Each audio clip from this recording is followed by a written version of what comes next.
Hello friends, welcome back to my channel food lover মিষ্টি। আজকে আমি এই গরমের জন্য একদম পারফেক্ট একটা রেসিপি নিয়ে চলে এসেছি। যদিও এই রেসিপিটা আমি বানাইনি, আমার মেয়ে বানিয়েছে। অসাধারণ একটা রেসিপি। এই কোল্ড কফি সবাইরই খুব পছন্দের, তাই না? সবাই খেতে আশা করি খুব ভালোবাসে। এটা আমুলের প্যাকেট দুধ আমি কিনে এনেছি। আপনারা চাইলে গরুর দুধ দিয়েও করতে পারেন। তো এই দুধটা ভালো করে খুব গাঢ় করে ফুটিয়ে নেবেন। যতটা বেশ গাঢ় হবে ততটাই খেতে ভালো লাগবে। দোকানে তো পাতলা জলের মতো দুধ দিয়ে করে দেয়, সেটাই আমরা খুব আনন্দের সাথে খাই।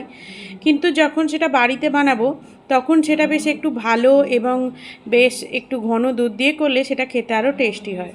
তো আজকে ও দেখাবে রেসিপিটা কিভাবে সহজ উপায়ে করা যায়। এই যে একটা বোতলের মধ্যে ছোট একটা কোল্ড ড্রিঙ্কসের বোতল নেবেন, তার মধ্যে কফি যত জনের জন্য বাড়াবেন তত জনের জন্য একটুখানি চেক করে নিয়ে একটুখানি কোয়ান্টিটিগুলো দিয়ে দেবেন সেইভাবে। তো আমাদের 6 জনের জন্য হচ্ছে এটা তৈরি। প্রথমে কফি দিল, তারপরে দিল হচ্ছে চিনি, দিয়ে তারপরে একটু জল দিল। তো বোতলে সেটা দিয়ে এবার এটা নাড়িয়ে, কোল্ড কফির একমাত্র উপকরণ হলো এইটাই। এটা বেশ ক্রিমি টাইপ হবে, তাহলে সেটাতে খেতেও সুস্বাদু লাগবে আর দেখতেও একটা সুন্দর সুন্দর রূপ দেবে, তাই না?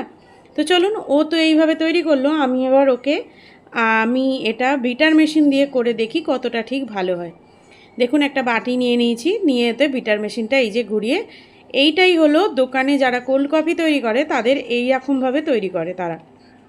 বিটার মেশিন দিয়ে ওই কফি আর চিনির মিশ্রণটাকে বিট করে নিলেই কি হয়, বেশ ক্রিম ক্রিম ভাব এসে যায়।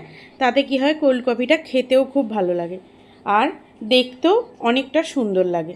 দেখুন, একটুখানি জল, চিনি, কফি দিয়ে এক বাটি ক্রিমের মতো হয়ে গেল। এইবার এর মধ্যে দিয়ে দিচ্ছি ডেয়ারি মিল্কের যে চকলেট থাকে সেটা একটু গ্রেটারে গ্রেড করে একটু দিয়ে দিচ্ছি।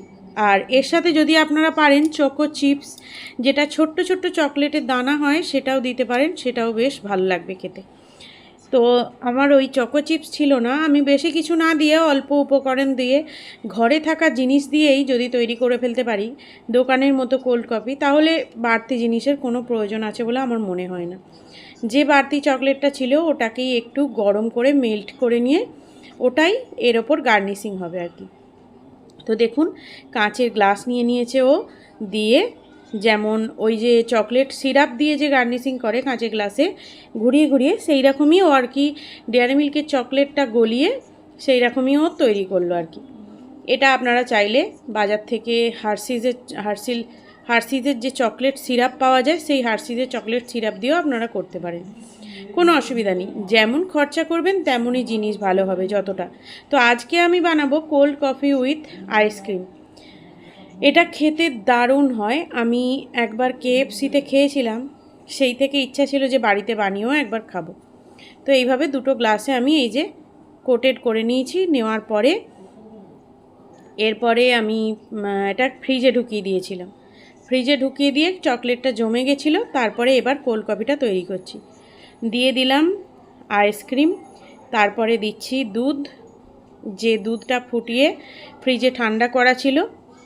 ফ্রিজে অবশ্যই দুধটাকে ঠান্ডা করে নেবার। এই যে ক্রিমটা, যেটা কফি চিনি জল দিয়ে যে ক্রিমটা বানিয়েছিলাম সেটা, এবার সেইটা যতটা পারবেন 1 চামচ 2 চামচ, যতটা কফির ফ্লেভার চাইবেন ততটাই দিতে পারেন। এটাতে এমন কিছু খারাপ লাগবে না, তেতোও লাগবে না, কিছুই লাগবে না। আর এই যে ক্রিমটা, এটাও খেতে কিন্তু অসাধারণ লাগে। দেখুন, খুব সুন্দর করে আমি ওই ক্রিমটা দিয়ে দিলাম, দিয়ে এটাকে এর মধ্যে বরফের কিউব দিয়ে দিলাম। এই বরফের কিউব যদি একটু গুঁড়িয়ে বা ভেঙে দেওয়া যায় তাহলে কিন্তু এই কোল্ড কফিটা খেতে আরও টেস্টি হয়। দেখুন, একটা স্ট্রয়ের সাহায্যে আমি এটাকে মিক্সড করে নিচ্ছি। বেশি মিক্সড করার কোনো প্রয়োজন নেই। আর এই কোল্ড কফি যত সময় ধরে বসে বসে ধীরে ধীরে খাবেন ততই কিন্তু খেতে আরও বেশি মজা লাগে। সত্যি বলছি, আরও বেশি মজা লাগে। এই দেখুন, আরও একটু আইসক্রিম দিয়ে দিলাম, আর একটু ক্রিম দিয়ে দিচ্ছি। এটা খেতে আরও অসাধারণ লাগে আর কি।